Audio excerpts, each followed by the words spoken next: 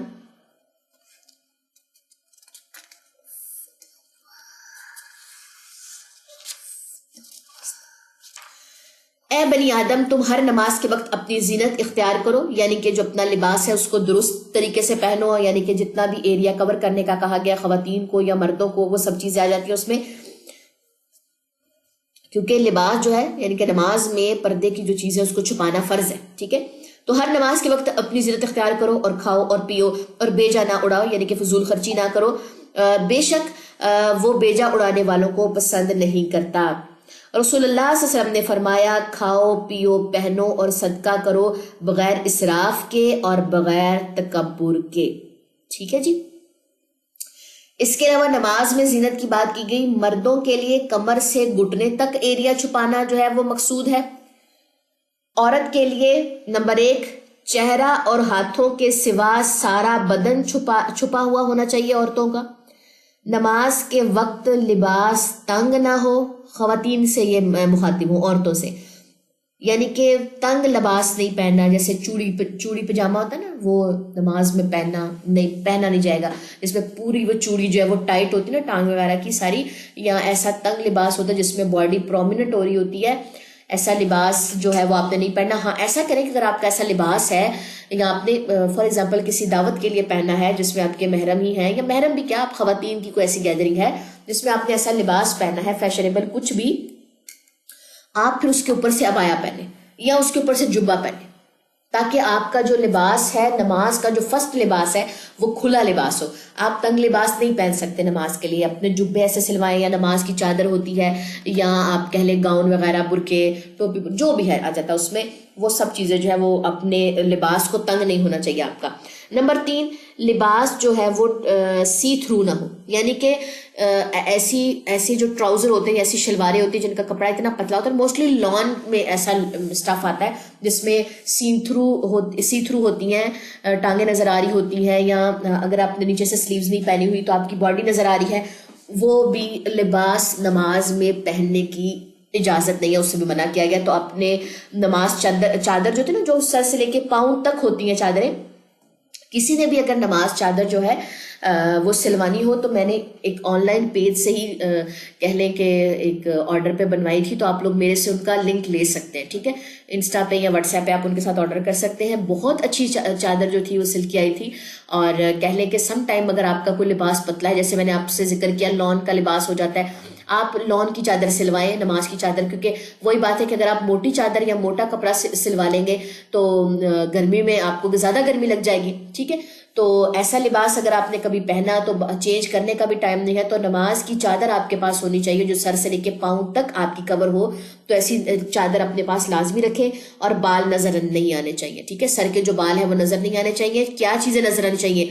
چہرہ اور ہاتھ، یہ ہاتھ کتنے ہاتھ؟ کلائیوں تک، جن کی کلائیوں سے نیچے بازو جو ہے وہ ہاف سلیوز ہوتی ہیں، یا کہہ لیں کہ کوارٹر سلیوز ہوتی ہیں، اس میں نماز نہیں ہوتی۔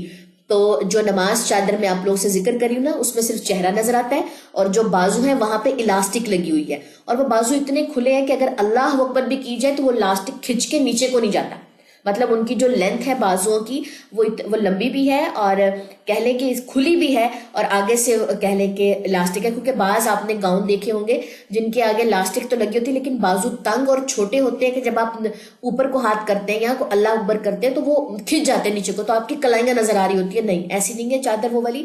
یا آپ کوئی بھی بڑی چادر یا کھلی چادر استعمال کرتی ہے نماز کے لیے، تو اندر سے اللہ اکبر کر لیں، تاکہ آپ کی اگر جو آپ نے ڈریس پہنا ہوا ہے اس کے اگر بازو چھوٹے ہیں تو وہ آپ کی نماز میں خلل نہ دے، ٹھیک ہے۔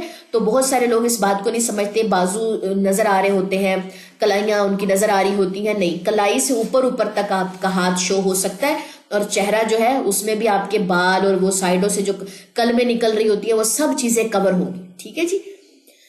جتنا زیادہ آپ کا لباس اکارڈنگ ٹو اللہ تعالیٰ کے احکامات ہوگا اتنی زیادہ نماز کے اندر آپ کو لذت اور سکون محسوس ہونا شروع ہو جائے گا. نیکسٹ ہے جی آیت نمبر 32. اے نبی کہہ دیجئے جو زینت اور کھانے پینے کی پاکیزہ چیزیں اللہ نے اپنے بندوں کے لیے پیدا کی ہیں وہ کس نے حرام کی ہیں؟ کہہ دیجئے یہ پاکیزہ چیزیں دنیا کی زندگی میں ان لوگوں کے لیے بھی ہیں جو ایمان لائے، جبکہ قیامت کے دن یہ خالص مومنوں ہی کے لیے ہوں گی. اسی طرح ہم آیات کو لوگوں کے لیے کھول کر بیان کرتے ہیں جو علم رکھتے ہیں.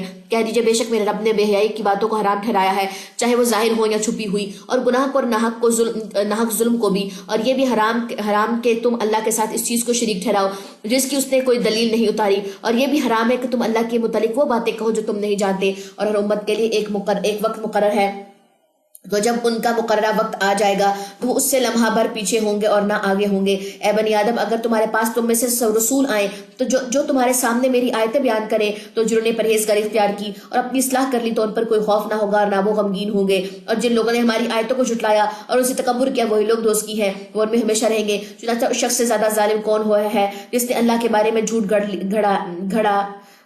گھڑ آیا، اس کی آیات کو جھٹلایا. یہی لوگ ہیں جن کا لکھا ہوا نصیب انہیں مل جائے گا یہاں تک کہ ان کے پاس ہمارے فرشتے پہنچیں گے جو ان کی روحیں قبض کریں گے. اب یہاں پہ ہمیں یہ بھی پتہ چلتا ہے کہ فرشتے روح قبض کرتے ہیں تو وہ ان سے کہیں گے آج وہ کہاں جنہیں تم اللہ کے سوا پکارتے تھے. کون کہیں گے؟ فرشتے روح قبض کرتے ہوئے پوچھیں گے کہاں ہیں وہ جو جن کو تم اللہ کے سوا پکارتے تھے، وہ تمہیں آج بچا سکتے ہیں؟ وہ جواب دیں گے وہ ہم سے کھو گئے، اور وہ اپنے خلاف گواہی دیں گے کہ بے شک وہ کفر کرنے والے تھے، یعنی کہ انہوں نے کفر کیا ہے، آج وہ ہمارے کسی کام نہیں آئیں گے جن کو ہم اللہ کے سوا پکارتے تھے. آیت نمبر 38 اللہ فرمائے گا تم ان امتوں کے ساتھ آگ میں داخل ہو جاؤ جو جنوں اور انسانوں میں سے تم سے پہلے گزر چکی، یعنی کہ تم سے پہلے جو امتیں گناہوں پہ تھی، کفر پہ تھی، آج وہ جہنم میں ہے، آگ میں ہے، تم بھی ان کے ساتھ ہی آگ میں چلے جاؤ.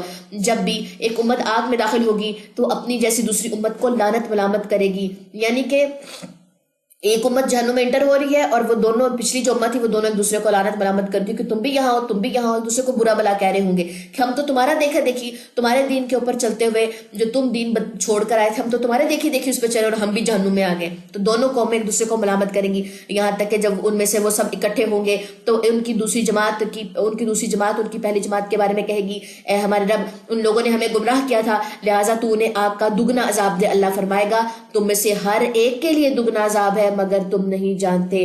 جو دوسری قوم جو بھی ابھی انٹر ہوئی ہے نا وہ پہلی قوم کے بارے میں کہے گی کہ اللہ ہم ان کے دین پہ چل کے آئے تھے، انہوں نے ہمیں گمراہ کیا ہے، ان کو دگنا عذاب دے. تو اللہ تعالیٰ کہیں گے دگنا عذاب سب کے لیے، کیونکہ تمہارے دین پہ بھی تو چل کے کچھ جہنم میں اگلی امت ابھی آئے گی نا، تم نے بھی تو لوگوں کو گمراہ کیا ہے نا. ٹھیک ہے. اور ان کی پہلی جماعت ان کی دوسری جماعت سے کہے گی تمہیں ہم پر کوئی فضیلت حاصل ہے، چنانچہ تم اس کے بدلے میں عذاب کا مزہ چکھو جو کچھ تم کماتے رہے تھے. بے شک جن لوگوں نے ہماری آیتوں کو جھٹلایا اور ان سے تکبر کیا ان کے لیے آسمان کے دروازے نہیں کھولے جائیں گے اور نہ وہ جنت میں داخل ہوں گے یہاں تک کہ اونٹ سوئی کے ناکے میں گھس جائے، اور ہم مجرموں کو اسی طرح بدلا دیتے ہیں. جنہوں نے نافرمانی کی، جنہوں نے کفر کیا، جنہوں نے اللہ کی آیتوں کو جھٹلایا وہ ہرگز جنت میں نہیں جائیں گے. ایون دیٹ اگر اونٹ آپ سوئی کا جو نکا ہوتا ہے نا، نکا جس کے اندر دھاگا ڈلتا ہے، اگر آپ اتنا بڑا اونٹ اس سوئی کے نکے کے اندر سے بھی گزار لینا تو بھی اللہ تعالیٰ ان کو جنت میں نہیں داخل کریں گے. یہ کتنی بڑی اگزامپل ہے. ایسا پاسبل نہیں ہے نا، پاسبل بھی ہو، ایسا پاسبل بھی ہو تو بھی اللہ تعالیٰ کہتے ہیں یہ لوگ جنت میں نہیں جا سکتے. یہ کچھ بھی کریں ان کے لیے جنت ان کے لیے جہنم ہی ان کا بچھونا ہوگا، یعنی کہ ان کا بستر جہنم ہے اور وہ اس کے اوپر اسی کا اوڑھنا ہوگا، یعنی کہ آگ اس کا بچھونا، آگ اس کا اوڑھنا. اور ہم ظالموں کو اسی طرح بدلا دیتے ہیں. اور جو لوگ ایمان لائے اور انہوں نے نیک عمل کیے تو ہم کسی شخص کو اس کی ہمت سے زیادہ تکلیف نہیں دیتے، وہی لوگ جنت والے اور وہی اس میں ہمیشہ رہیں گے. اور ان کے دلوں میں جو کینہ ہوگا اور وہ ہم نکال پھینکیں گے، ان کے نیچے نہریں بہتی ہوں گی اور وہ کہیں گے سب تعریف اللہ ہی کے لیے ہے جس نے ہمیں یہ سیدھی راہ دکھائی. اور اگر یہ بات نہ ہوتی تو اللہ نے ہمیں ہدایت دی، اگر یہ بات نہ ہوتی کہ اللہ نے ہمیں ہدایت دی تو ہم ہرگز ایسا نہ تھے کہ ہدایت پاتے. اللہ نے چاہا تو ہمیں ہدایت مل گئی، اور ہدایت صرف اس انسان کو ملتی ہے جس کے دل میں ہدایت کی طلب ہو. اس انسان کو نہیں ملتی ہدایت جس کے دل میں ہدایت کی طلب ہی نہ ہو. بلا شبہ ہمارے رب کے رسول حق لے کر آئے تھے اور انہیں آواز دی جائے گی کہ یہ ہے وہ جنت جس کے تم ان اعمال کے بدلے وارث بنائے گئے ہو جو تم کرتے تھے۔ نیکسٹ ہے جی آیت نمبر 44، اور جنت والے دوزخ والوں سے پکار کر کہیں گے کہ بے شک ہمارے رب نے ہم سے جو وعدہ کیا تھا وہ ہم نے سچا پایا، تو کیا تم نے بھی وہ وعدہ سچا پایا جو تمہارے رب نے تم سے کیا تھا؟ وہ دوزخی کہیں گے ہاں وہ وعدہ بھی سچا ہے کہ اگر برائی کرو گے تو جہنم ملے گی۔ پھر ایک اعلان کرنے والا ان میں اعلان کرے گا کہ ظالموں پر اللہ کی لعنت ہے۔ آپ سوچیں کتنے لوگ جو اس دنیا میں آئے ہیں سب کے سب کھڑے ہیں، جنتی دوزخیوں سے کنورسیشن کر رہے ہیں کہ ہم نے وعدہ سچا پایا، کیا تم نے بھی وعدہ سچا پایا؟ دوزخی کہیں گے ہاں۔ تو ایک پکارنے والا پکارے گا، اناؤنسمنٹ ہوگی کہ ظالموں پر اللہ کی لعنت ہو۔ سوچے اس روز ذلت کس قدر منہ پہ ماری جائے گی، کس قدر رسوائی جو ہے وہ اٹھانی پڑے گی۔ آج ہمارے منہ پہ کوئی تھپڑ مار دے نا تو ہم 100 تھپڑ مارنے کے لیے اس کی طرف بھاگتے ہیں کہ اس نے میرے منہ پہ تھپڑ مارا یا میرے اوپر تھوکا یا اس نے مجھے دیکھ کے یوں منہ ادھر کو کیا۔ سوچے ہمیں وہ رسوائی لگ رہی ہوتی نا، قیامت کے روز کس قدر رسوائی جو ہے اس کا سامنا کرنا پڑے گا۔ وہ لوگ جو اللہ کی راہ سے روکتے تھے اور اس میں ٹیڑھ ڈھونڈتے تھے، لوگوں کو اللہ کی راہ سے روکتے اور اس میں سے ٹیڑھا پن تلاش کرتے، اور وہ آخرت کا انکار کرنے والے تھے، اور ان دونوں گروہوں کے درمیان پردہ ہوگا۔ اور اعراف پر کچھ لوگ ہوں گے جو ہر ایک جنتی و دوزخی کو ان کی خاص علامتوں سے پہچانتے ہوں گے، اور وہ جنتیوں کو پکار کر کہیں گے کہ تم پر سلام ہو۔ اعراف والے ابھی جنت میں داخل نہ ہوئے ہوں گے جبکہ وہ اس کی امید رکھتے ہوں گے۔ یعنی کہ اعراف والے کون ہیں؟ جن کے پاس 50% نیکیاں ہیں، 50% برائیاں ہیں۔ یہ ایک دیوار پر ہوں گے، ایک سائڈ پہ جنتی ہے، ایک سائڈ پہ دوزخی ہے، ٹھیک ہے۔ اعراف والے بھی جنت میں انٹر ہی نہیں ہوئے، اور جب ان کی آنکھیں دوزخیوں کی طرف پھیری جائیں گی تو وہ کہیں گے اے ہمارا رب تو ہمیں ظالم لوگوں کے ساتھ نہ ملا۔ دونوں طرف دیکھ کے وہ ہے اللہ سے دعا کریں گے۔ اور اعراف والے کچھ ایسے لوگوں کو پکاریں گے جنہیں وہ ان کی خاص علامتوں سے پہچانتے ہوں گے۔ وہ کہیں گے کہ تمہیں تمہارے گروہ نے کوئی فائدہ نہیں دیا اور نہ اس تکبر نے فائدہ دیا جو تم کرتے تھے۔ کیا یہی وہ لوگ ہیں جن کے بارے میں تم قسمیں کھاتے تھے کہ اللہ ان پر رحمت نہیں کرے گا؟ تو ان سے کہا دیا جائے گا کہ تم جنت میں داخل ہو جاؤ، تم پر کوئی خوف نہیں اور نہ تم غمگین ہوگے۔ دیکھیں اگر ایک انسان اللہ کی راہ میں شہید ہوا ہے، اس نے کتنی بڑی نیکی کمائی ہے، لیکن اگر وہ ماں باپ کا نافرمان ہے تو وہ اعراف پہ ہوگا۔ 50% نیکیاں، 50% برائیاں۔ یہ میں نے ایک ایگزامپل دی ہے۔ اور دوزخ والے جنت والوں کو پکار کر کہیں گے کہ تم کچھ پانی ہم پر انڈیل دو، یا اس رزق میں سے جو اللہ نے تمہیں دیا ہے کچھ ہمیں عطا کرو۔ جنتی کہیں گے بے شک اللہ نے یہ دونوں چیزیں کافروں پر حرام کر دی ہیں، کیونکہ دنیا میں تو سب کچھ کھا پی چکے، اتنا کھایا پیا، یہ کیا دوزخ میں نہیں مل سکتا۔ اب آپ یہ دیکھیں کہ جو دوزخی ہیں وہ جنتیوں سے کنورسیشن کریں گے۔ اگر میری دوست جنت میں چلی گئی اور میں دوزخ میں چلی گئی تو اس روز جب ملاقات ہوگی، اور میں تو اتنی دین والی بندی تھی اس کے آگے، اور میں کہتی تھی میں تو بڑی پاک سا ہوں، لیکن میں پیٹھ پیچھے جو ہے یا اکیلے میں شیطانوں سے بھی بدتر تھی۔ اس روز وہ جنت میں جس کو پر میں ہنستی تھی کہ تم بس 5 وقت کی نماز پڑھتی ہو، تم تو اس سے زیادہ بھی نیکی کر سکتی ہو، لیکن تم ہاں ٹھیک ہے بیماری ہے نا تم کر نہیں سکتی۔ ہم کسی کو ڈی گریڈ کر رہے ہیں۔ وہ جنت پر اس روز وہ جس نے تکبر کیا ہے، اللہ کی راہ میں خرچ کیا، احسان کیا، جتایا دوسروں کو کہ ہاں میں نے تمہیں اتنے پیسے دیے تھے، میں نے صدقہ کیا تھا، ہاں تمہارے پاس تو پیسے ہی نہیں ہوتے، احسان جتانا نیکی کرنے کے بعد آپ جہنم میں چلے گئے۔ سامنا تو کرنا پڑے گا اس روز اس دوست کا، اس بہن کا، اس رشتے کا۔ تو بجائے اس کے کہ اگر کوئی تھوڑی نیکی کرتا ہے ہم اس کو جو ہے بار بار ٹیز کریں اس بات کے اوپر کہ تمہیں تو نیکی نہیں کرنی آتی، یا تم بہت کم نیکی کرتی ہو، میں تو بڑی نیک پارسا ہوں، یہ عمل نہیں کرنا۔ کیونکہ یہاں سے اس آیت سے دیکھیں اس روز کنورسیشنز ہوں گی، رسوائی اور ذلت، وہ چھوٹی رسوائی اور ذلت نہیں ہوگی، اناؤنسمنٹس ہوں گی۔ جن کو ہم برا سمجھتے تھے ان کو جنتوں میں دیکھیں گے، اور ہم اپنے آپ کو بڑا پاک صاف سمجھتے تھے اور ہم جہنم میں اگر چلے گئے۔ اللہ تعالیٰ ہم سب کو جہنم کی آگ سے بچائے، ہم سب کو قبر کے عذاب سے بچائے، آمین ثم آمین۔ اور ہم سب کو نیکی کرنے کی توفیق عطا فرمائے، اور ہمیں تکبر، ضد، انا سے بچائے، آمین ثم آمین۔ نیکسٹ آ جائیے،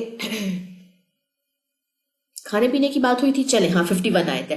وہ لوگ جنہوں نے اپنے دین کو کھیل تماشا بنا لیا اور انہیں دنیا کی زندگی نے دھوکے میں ڈالے رکھا، چاچا آج ہمیں اسی طرح بھلا دے گا جس طرح انہوں نے اس دن کی ملاقات کو بھلا دیا تھا، اور جیسے کہ وہ ہماری آیتوں کا انکار کرتے تھے، ہم بھی آج ان کو بھلا دیں گے۔ سمپل از دیٹ یہ بات ہو رہی ہے۔ اور ہم ان کے پاس ایسی کتاب لائے ہیں جسے ہم نے اپنے علم سے تفصیل کے ساتھ بیان کیا ہے، جبکہ وہ ان لوگوں کے لیے ہدایت اور رحمت ہے جو ایمان لاتے ہیں. ان لوگوں کو اور کسی بات کا انتظار نہیں، صرف اس کے انجام یعنی کہ قیامت کا انتظار ہے. جس دن اس کا انجام سامنے آئے گا تو وہ لوگ جو اس سے پہلے اس دن کو بھولے ہوئے تھے کہیں گے کہ واقعی ہمارے رب کے رسول حق لے کر آئے تھے، تو کیا ہمارے لیے کوئی سفارشی ہے کہ وہ ہمارے حق میں سفارش کرے یا ہمیں دنیا میں لوٹا دیا جائے؟ تو ہم ان اعمال سے ہٹ کر عمل کریں گے جو ہم پہلے کیا کرتے تھے. بے شک انہوں نے اپنے آپ کو خسارے میں ڈالا اور وہ ساری باتیں ہوا ہو گئی جو وہ گھڑتے رہتے تھے. بے شک تمہارا رب وہ اللہ ہے جس نے آسمان اور زمین کو 6 دنوں میں پیدا کیا، پھر وہ عرش پر مستوی ہو گیا. وہ دن کو رات سے اس طرح ڈھانپتا ہے کہ وہ رات جلدی سے اسے دن کو آ لیتی ہے، اور اس نے سورج، چاند اور ستارے اس طرح پیدا کیے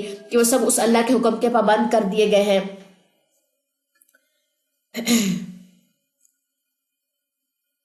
آگاہ رہو، پیدا کرنا اور حکم صادر کرنا اسی کے لیے روا ہے. اللہ رب العالمین بہت بابرکت ہے. تم اپنے رب کو آوازاری کرتے ہوئے اور چپ کے پکارو، بے شک وہ حد سے گزرنے والوں کو پسند نہیں کرتا. تو یہاں پہ دعا مانگنے کے آداب بتائے گئے ہیں کہ دعا میں آوازاری ہو. آپ اگر رو رہے ہیں تو اس میں کوئی مذائقہ نہیں ہے، آپ کی آنکھوں سے آنسو بہہ رہے ہیں اور چپ کے کرو، یعنی کہ اکیلے میں دعا کرو. ریاکاری سے آپ کی دعا جو ہے وہ پاک ہونی چاہیے. اور دوسری بات اللہ تعالیٰ نے کیا کہی ہے، وہ حد سے گزرنے والوں کو پسند نہیں کرتا. آپ نے کسی کے لیے بد دعا نہیں کرنی، کسی کو مرنے کی دعا نہیں دینی. یہ بات جان لیں کہ جو انسان جو دعا کرتا ہے فرشتے اس کے حق میں اس وقت بیٹھ کے آمین کہہ دیتے ہیں. اگر میں نے دعا کی کہ اللہ تعالیٰ مجھے جنت عطا فرما تو فرشتے کہتے ہیں آمین. اگر میں نے کسی کے بارے میں کہا کہ فلاں جو ہے وہ مر جائے یا اس کو جو ہے اس کا نقصان ہو تو فرشتے اس پہ کہتے ہیں کہ جیسا اس نے مانگا ہے کسی کے لیے ایسا ہی اس کو دیا جائے آمین. تو فرشتے اس پہ آمین کہتے ہیں. ٹھیک ہے، تو کبھی بھی کسی کے لیے بد دعا نہیں کرنی، کبھی کسی کو مرنے کی، کسی کے نقصان کی آپ نے اس کو دعا نہیں دینی، کیونکہ اللہ حد سے گزرنے والوں کو پسند نہیں کرتا.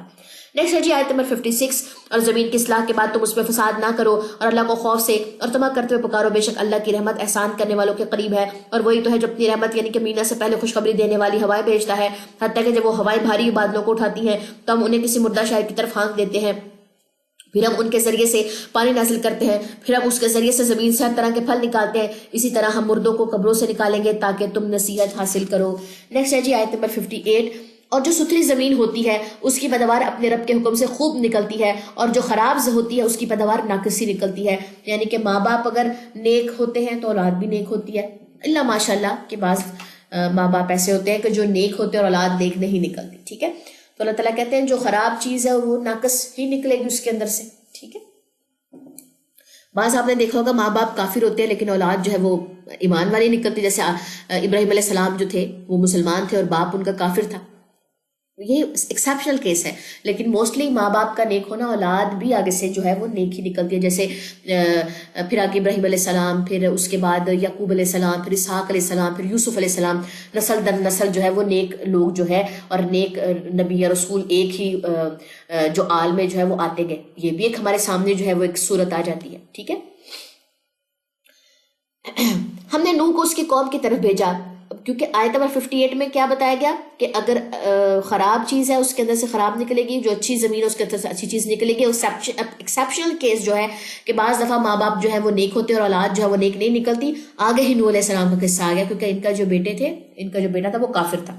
ہم نے نوح کو اس کی قوم کی طرف بھیجا، چنانچہ اس نے کہا اے میری قوم تم اللہ کی عبادت کرو، اس کے سوا تمہارے لیے کوئی معبود نہیں. بے شک تم پر بہت بڑے دن کا عذاب آنے سے ڈرتا ہوں، بے شک میں تم پر بہت بڑے دن کا عذاب آنے سے ڈرتا ہوں. اس کی قوم سے بعض سرداروں نے کہا بے شک ہم نے تجھے کھلی گمراہی میں دیکھتے ہیں. نوح نے کہا اے میری قوم میں گمراہ نہیں ہوں بلکہ میں تو سب جہانوں کے رب کی طرف سے رسول ہوں. میں تمہیں اپنے رب کے پیغامات پہنچاتا ہوں اور تمہاری خیر خواہی کرتا ہوں اور میں اللہ کی طرف سے وہ باتیں جانتا ہوں جو تم نہیں جانتے. کیا تم اس بات پر تعجب کرتے ہو کہ تمہارے پاس تمہارے رب کی طرف سے ایک ایسے آدمی کے ذریعے سے نصیحت آ گئی جو تم میں سے ہے، تاکہ وہ تمہیں ڈرائے اور تاکہ تم ڈر جاؤ اور تاکہ تم پر رحم کیا جائے. پھر انہوں نے نوح کو جھٹلایا تو ہم نے اسے اور ان لوگوں کو جو کے ساتھ ایمان والے تھے کشتی میں بچا لیا، اور ہم نے ان لوگوں کو غرق کر دیا جو ہماری آیتوں کو جھٹلاتے تھے. بے شک وہ لوگ دل کے اندھے تھے. اور ہم نے قوم عاد کی طرف ان کے بھائی یہود کو بھیجا. اب نوح علیہ السلام کو بھی انہوں نے جھٹلایا، پھر یہ سب ان کے اوپر پانی کا عذاب آیا. اس کے بعد اگلی قوم ہے قوم عاد. قوم عاد کے اوپر جو ہیں ان کے بھائی ہود یعنی کہ نوح علیہ السلام کے بھائی، یعنی کہ نبی جو آپس میں بھائی ہیں، ان کے بھائی سے مراد یہاں پہ پیچھے نوح علیہ السلام تھے، نوح علیہ السلام کے بھائی ہود کو بھیجا کیونکہ یہ دینی بھائی ہیں. ٹھیک ہے، یہاں پہ ہم یہ نہیں کہہ سکتے کہ نسبی نہیں، دینی بھائی ہیں. ہود علیہ السلام کس قوم کی طرف آئے تھے؟ قوم عاد کی طرف. یاد کر لیں یہ کوشچن. اس نے کہا اے میری قوم تم اللہ کی عبادت کرو، اس کے سوا تمہارے لیے کوئی معبود نہیں، کیا پھر تم ڈرتے نہیں؟ اس کی قوم میں سے کافر چودھری کہنے لگے بے شک ہم تجھے بے وقوفی میں پڑا دیکھتے ہیں اور بے شک ہم تجھے جھوٹوں میں شمار کرتے ہیں۔ یہود نے کہا اے میری قوم میں بے وقوف نہیں ہوں، بلکہ میں تو سب جہانوں کے رب کی طرف سے رسول ہوں، میں اپنے رب کے پیغامات تمہیں پہنچاتا ہوں اور میں تمہارا خیر خواہ اور امین ہوں۔ کیا تم اس بات پر تعجب کرتے ہو کہ تمہارے رب کی طرف سے تمہارے پاس ایک ایسے آدمی کے ذریعے سے نصیحت آئی ہے جو تمہیں میں سے ہے تاکہ وہ تمہیں ڈرائے؟ اور یاد کرو جب اس نے قوم نوح کے بعد تمہیں زمین میں ایک دوسرے کا جانشین بنایا اور تمہیں قدر و قامت میں بڑھوتری دی، لہٰذا تم اللہ کی نعمتیں یاد کرو تاکہ تم فلاح پاؤ۔ انہوں نے کہا کیا تو ہمارے پاس اس لیے آیا ہے کہ ہم ایک اکیلے اللہ کی عبادت کریں اور انہیں چھوڑ دیں جن کی ہمارے باپ دادا عبادت کرتے تھے؟ چنانچہ اگر تو سچوں میں سے ہے تو ہم پر وہ عذاب لے آ جس سے تو ہمیں ڈراتا ہے۔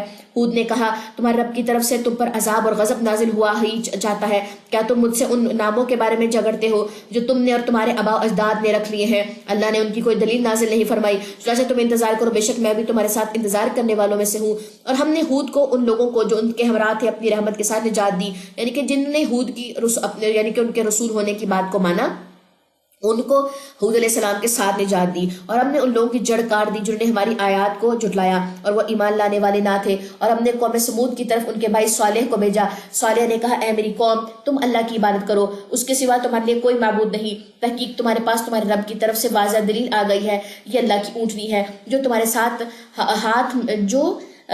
یہ تمہاری اونٹنی جو تمہارے لیے خاص نشانی ہے، چنانچہ تم اسے چھوڑ دو کہ اللہ کی زمین میں چرتی پھرے، اور اس سے برائی کے ساتھ ہاتھ نہ لگانا ورنہ تمہیں بہت دردناک جو عذاب ہے وہ پکڑ لے گا۔ اب یہاں پہ قوم عاد کے وہ لوگ بچے تھے جنہوں نے حضرت ہود علیہ السلام کا ساتھ دیا۔ اگلی قوم ہے قوم سمود، ان کی طرف صالح علیہ السلام آئے، ان کے بھائی یعنی کہ نبی آپس میں بھائی ہیں۔ پھر صالح علیہ السلام نے بھی سیم میسج دیا، میں اللہ کی عبادت کرو، اس کا کوئی معبود نہ بناؤ، میں واضح دلیل لے کر آیا ہوں۔ اور انہوں نے اونٹنی کا معجزہ مانگا تھا، وہ معجزہ ملا ان کو، اور یہ کہا کہ یہ اونٹنی اللہ کی خاص نشانی ہے، یہ چرتی پھرے، اس کو برائی سے ہاتھ نہ لگانا ورنہ تمہیں عذاب پکڑ لے گا، کیونکہ معجزہ آ جانے کے بعد اگر قومیں انکار کریں گی تو ان کو عذاب پکڑ لے گا، پھر ان کو مہلت نہیں مل سکتی۔ نیکسٹ آ جائیے جی آیت نمبر 74، اور یاد کرو جب اس نے تمہیں قوم عاد کے بعد ایک دوسرے کا جانشین بنایا اور تمہیں زمین میں ٹھکانہ دیا، تم اس کی نرم مٹی سے محلات بناتے تھے، یعنی کہ یہ سکل اللہ تعالیٰ نے ان کو دیا تھا قوم سمود کو۔ قوم سمود کے پاس سکل کیا تھا؟ یہ نرم مٹی سے، نرم جو مٹی ہوتی ہے نا اس سے محلات بناتے تھے اور پہاڑوں کو تراش کر گھر بناتے تھے۔ اللہ تعالیٰ نے ان کو یہ دو سکل دیے تھے اور اتنے ماہر تھے اس چیز میں کہ اب تک کوئی ایسی قوم نہیں آئی ابھی تک کہ جو اس قدر ماہر ہو، ٹھیک ہے، ان کو یہ ہنر دیا تھا اللہ تعالیٰ نے۔ چنانچہ تم اللہ کی نعمتیں یاد کرو اور زمین میں فسادی بن کر مت پھرو۔ اس کی قوم کے وڈیرے یعنی کہ بڑے لوگ جنہوں نے تکبر کیا، کمزور سمجھے جانے والے ایمانداروں سے کہنے لگے کیا تم یہ بات جانتے ہو کہ واقعی صالح اپنے رب کی طرف سے بھیجا ہوا ہے؟ انہوں نے کوشچن کیا کہ تم صالح علیہ السلام کے ساتھ رہتے ہو اور ان کی بات مانتے ہو، کیا واقعی صالح علیہ السلام جو ہے وہ اللہ کی طرف سے آئے ہیں، نبی بن کر آئے ہیں؟ اس کی قوم ان لوگوں نے کہا جنہوں نے تکبر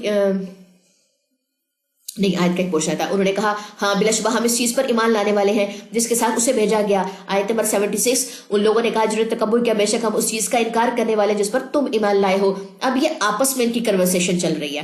چنانچہ انہوں نے اونٹنی کی ٹانگیں کاٹ ڈالی، منع کیا گیا تھا اونٹنی کو ٹچ نہیں کرنا بری نیت سے، اور انہوں نے اپنے رب کے حکم سے سرکشی کی اور کہا اے صالحہ اگر تو رسولوں میں سے ہے تو ہم پر وہ عذاب لے کر آ جس سے تو ہمیں ڈراتا ہے۔ انہوں نے اس عذاب کو دیکھنے کے لیے، اس عذاب کو پانے کے لیے انہوں نے کیا کیا؟ اونٹنی کی کونچیں کاٹ ڈالی۔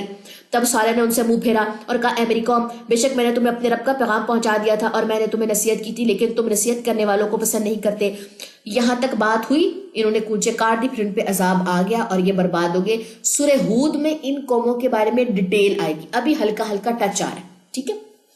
اور لوط کو بھیجا جب اس نے اپنی قوم کو سے کہا کیا تم ایسی بے حیائی کرتے ہو جو تم سے پہلے دنیا والوں میں سے کسی نے بھی نہیں کی۔ لوط علیہ السلام کی جو قوم تھی وہ کس برائی میں مبتلا تھی؟ ہومو سیکشولیٹی میں مبتلا تھی، لواطت میں، مرد کا مرد کے ساتھ تعلق، ٹھیک ہے۔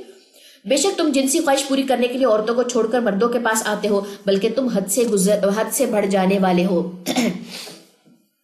اور اس کی قوم کا جواب بس یہی تھا کہ انہوں نے کہا انہیں اپنی بستی سے نکال دو، بے شک یہ لوگ بڑے پاک صاف بنتے ہیں۔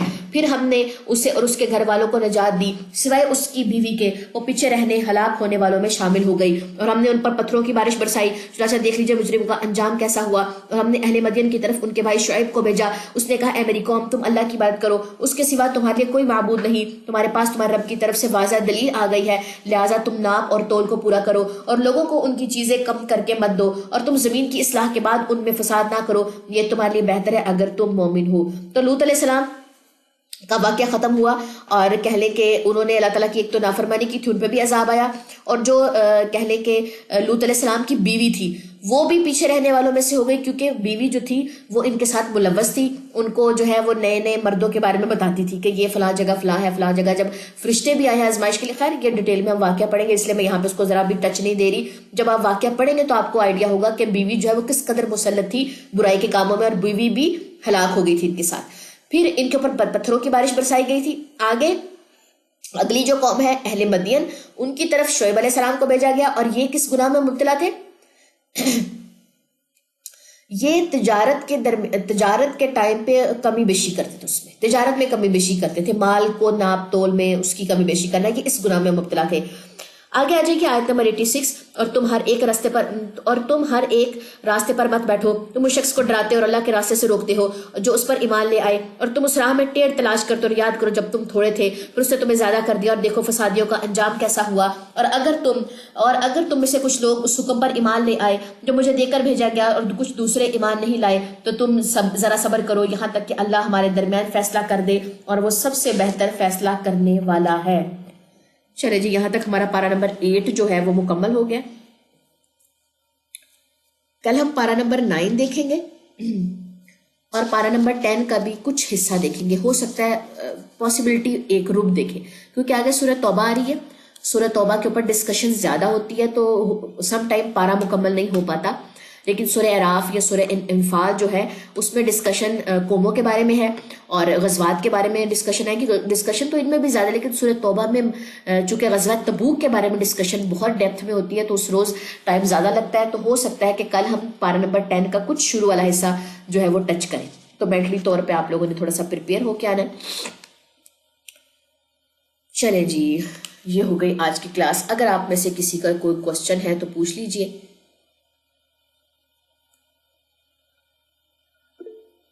جی مہنور۔ السلام علیکم ورحمۃ اللہ وبرکاتہ۔ وعلیکم السلام ورحمۃ اللہ وبرکاتہ۔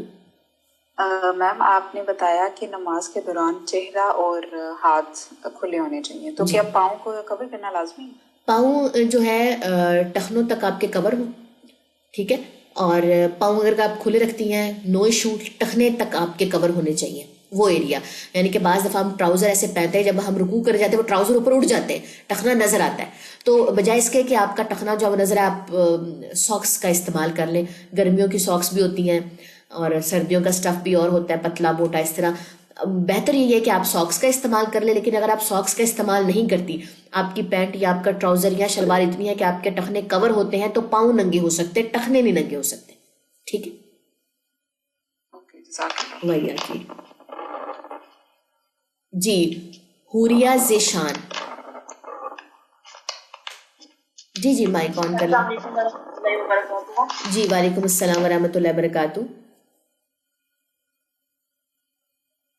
باجی مجھے ایک بات پوچھنی تھی کہ تہجد کا ٹائم جو ہوتا ہے وہ کتنا مطلب کتنے بجے تک کا ہوتا ہے؟ فجر کی اذان سے پہلے تک کا ہوتا ہے یا مطلب کس ٹائم تک ہم تہجد کی نماز پڑھ سکتے ہیں؟ فجر کی اذان سے پہلے تہجد کا ٹائم ہوتا ہے، ٹھیک ہے؟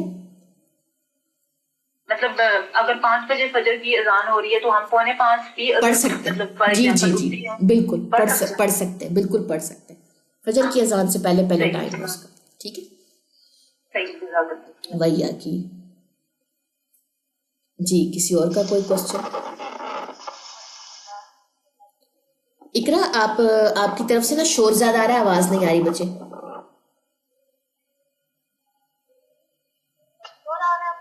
جی جب آپ بات کریں نا، آپ سلام لے رہی ہیں تو اس میں شور زیادہ آ رہا ہے۔